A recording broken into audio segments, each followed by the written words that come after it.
The Trump administration is going to push hundreds of thousands of people, families, children, veterans, seniors, people with disabilities, out of their homes and into the streets. And this is how. The Department of Housing and Urban Development, otherwise known as HUD, runs a program called Continuum of Care. Continuum of Cares exists across the entire country. These are organizations that come together to make sure that when people fall on hard times and they experience homelessness, they have a place to go to. Continuums of Cares across the country help people find services, case management, housing, transitional housing, permanent supportive housing, shelters, and so much more.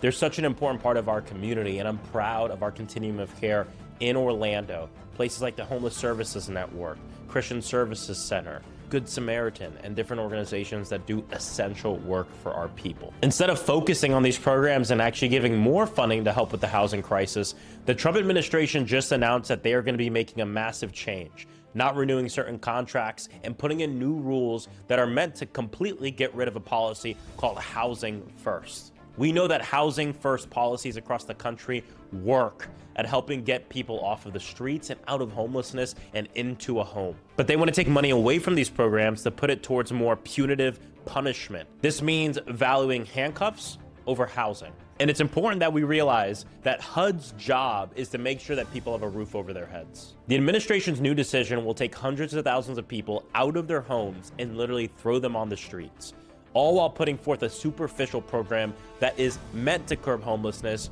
but won't do that. They're doing this in the midst of a housing crisis that Trump is actually making worse, all while he's cozying up to tech billionaires, passing bills to give mega corporations and billionaires a huge tax break, and doing nothing for working people and the fastest growing class of people in our country, the working poor. This is one of the many reasons it's important that Congress pass a law introduced with Pramila Jayapal, the Housing Not Handcuffs Act. We know that we have a housing crisis in this country. We know that every time the rent goes up $100, homelessness goes up 9%.